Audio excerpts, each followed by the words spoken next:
Hello everyone, कैसे हैं आप सब लोग। आशा करती हूँ आप सब लोग बहुत अच्छे होंगे। मैं रितु चौधरी आप सभी के लिए लेकर आ गई हूँ UP police special current affair की क्लास। तो आइए स्टार्ट करते हैं हम आज की अपनी क्लास। और आज की क्लास का फर्स्ट क्वेश्चन है आपके सामने। प्रधानमंत्री नरेंद्र मोदी को 16 जून 2025 को साइप्रस के किस सर्वोच्च नागरिक सम्मान से सम्मानित किया गया।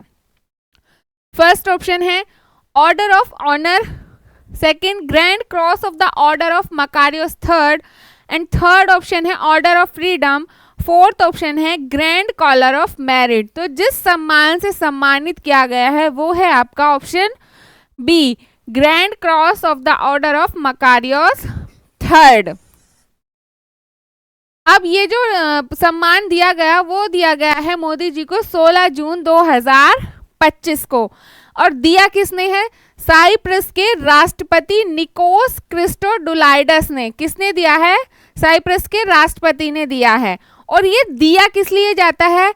ये इसलिए दिया जाता है ताकि अंतर्राष्ट्रीय सहयोग, शांति और कूटनीति में उत्कृष्ट योगदान, इन चीजों के लिए सम्मान दिया जाता है। अब ये किसके नाम पर है? ये जो पहले राष्ट्रपति हैं साइप्रस के, मकारियोस थर्ड, उनके नाम पर ये सम्मान है। आगे बढ़ते हैं। ब्लेज मैट्रोवेली किस देश की विदेशी खुफिया एजेंसी की पहली महिला प्रमुख बनी है? अमेरिका, फ्रांस, जर्मनी या फिर यूनाइटेड किंगडम। तो जो ब्लेज मैट्रोवेली हैं वो यूनाइटेड किंगडम की पहली महिला प्रमुख बनी हैं। अब ये खुफिया एजेंसी का नाम क्या है जिसकी ये महिला प्रमुख बनी है? वो है MI6 की पहली महिला प्रमुख नियुक्त की गई। कब घोषणा हो गई? ये घोषणा हुई है 15 जून 2025 को। ब्रिटिश प्रधानमंत्री कीर स्टारकर ने कनाडा में आयोजित G7 शिखर सम्मेलन के दौरान ये घोषणा की।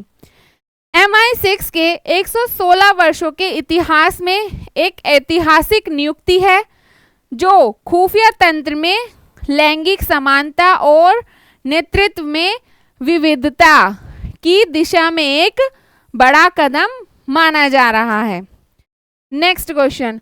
भारत ने 2025 में किसे उत्तर कोरिया में अपना नया राजदूत नियुक्त किया है? एलियावती, लोक कुमार, अतुल गोडसुर्वे, सीमा पुजारी या विवेक कात्याल। तो जिन्हें नया राजदूत चुना है या नियुक्त किया है वो है आपके एलियावती लोक कुमार। एलियावती लोक कुमार को अपना नया राजदूत नियुक्त किया है। कोविड-19 के बाद या कोविड-19 के कारण 2021 में भारत ने उत्तर कोरिया स्थित अपना दूतावास अस्थायी रूप से बंद कर दिया था, जिसे दिसंबर 2024 में पुनः खोला गया और अब पूर्णकालिक राजदूत की नियुक्ति की गई है। और जो एलियावती लोक कुमार 2008 बैच की ये IFS अधिकारी रही हैं। Next question. भारत के G20 शेरपा पद से हाल ही में किस वरिष्ठ नौकरशाह और सुधारवादी अधिकारी रूप से इस्तीफा दे दिया है? तो कौन है? राजीव कुमार, अमिताभ कांत, VK पाल या अरविंद सुब्रमण्यम। तो जिन्होंने इस्तीफा दिया है वो हैं आपके अमिताभ कांत। उन्होंने आगे जो इच्छा करने की, जो इस्तीफा देने के बाद आगे क्या करना है उन्हें लाइफ में, ये इच्छा जताई है। तो वो क्या है? स्टार्टअप, उद्यमिता, शोध और शिक्षा के क्षेत्रों में कार्य करने की उन्होंने इच्छा जाहिर की है। G20 शेरपा के रूप में उन्होंने भारत का प्रतिनिधित्व किया और समावेशी विकास, डिजिटल ढांचे और जलवायु परिवर्तन पर वैश्विक सहमति बनाने में अपना योगदान दिया है। आगे चलते हैं।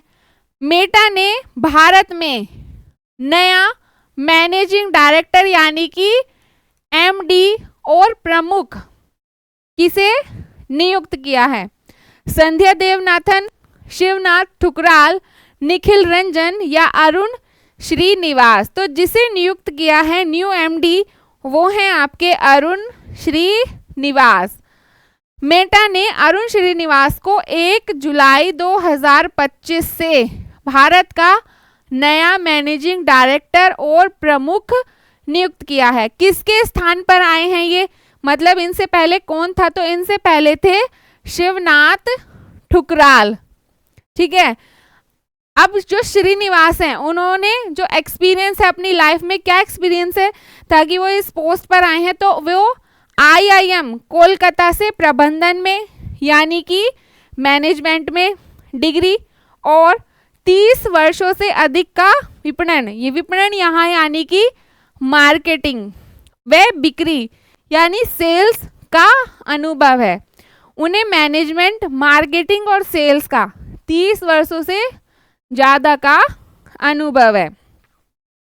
उन्होंने किन किन कंपनीज में काम किया है, तो हिंदुस्तान यूनिलीवर, रीबॉक, ओला और वेस्ट ब्रिज कैपिटल जैसी कंपनियों में इन्होंने काम किया हुआ है।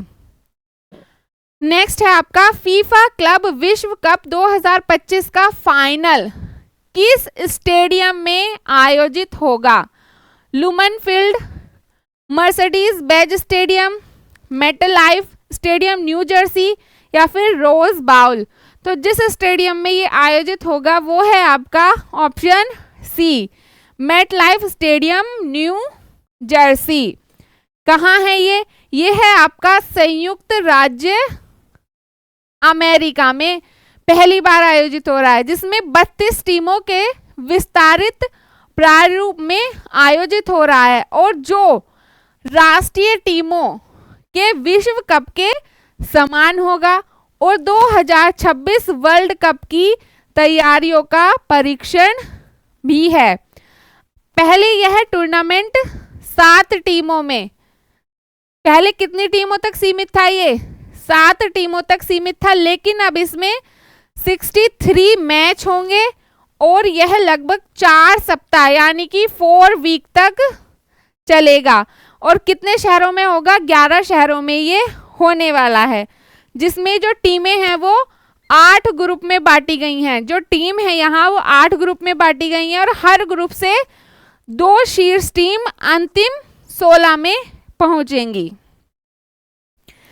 नेक्स्ट है आपका हर वर्ष हेट स्पीच के खिलाफ अंतर्राष्ट्रीय दिवस कब मनाया जाता है? हेट स्पीच के खिलाफ जो अंतर्राष्ट्रीय दिवस है वो कब मनाया जाता है? 10 दिसंबर, 18 जून, 21 मार्च या फिर 2 अक्टूबर।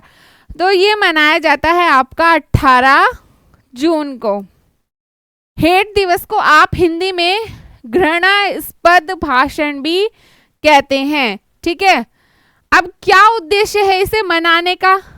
यह है समाज में नफरत और विभाजन फैलाने वाली भाषा के प्रति जागरूकता बढ़ाना, ये इसका उद्देश्य है मनाने का।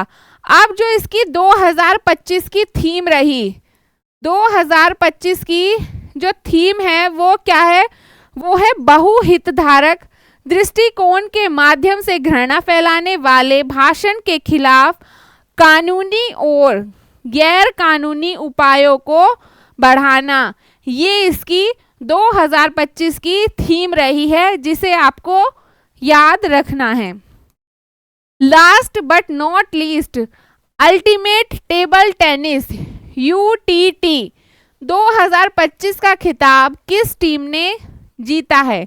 यू मुंबा टीटी, चेन्नई लॉर्नर्स, जयपुर पैट्रियट्स या फिर गोवा चैलेंजर्स। तो जिस टीम ने ये खिताब जीता है वो है आपकी यू मुंबा टीटी।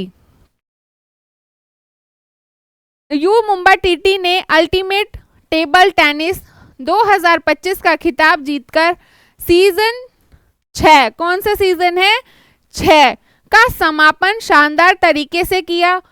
फाइनल में जयपुर पैट्रियट्स को 8-4 के स्कोर से हराया। कितने के? 8-4 के स्कोर से। यह फाइनल अहमदाबाद में आयोजित हुआ और इस प्रतियोगिता का जो उद्देश्य था वो है भारत में टेबल टेनिस को लोकप्रिय बनाना तथा अंतर्राष्ट्रीय स्तर के खिलाड़ी तैयार करना। ये इसका उद्देश्य है। तो आज की क्लास को हम यहीं रखेंगे। आशा करती हूँ आपको ये क्लास अच्छी लगी होगी। अब अगर आप इस क्लास की पीडीएफ लेना चाहते हैं तो हमारे टेलीग्राम चैनल का लिंक आपको इसी वीडियो के डिस्क्रिप्शन में मिल जाएगा। वहाँ जाइए, चैनल को ज्वाइन करके वहाँ आपको इस क्लास की पीडीएफ मिल जाएगी। तो अब हम मिलेंगे नेक्स्ट क्लास में। आज के लिए इतना ही। धन्यवाद।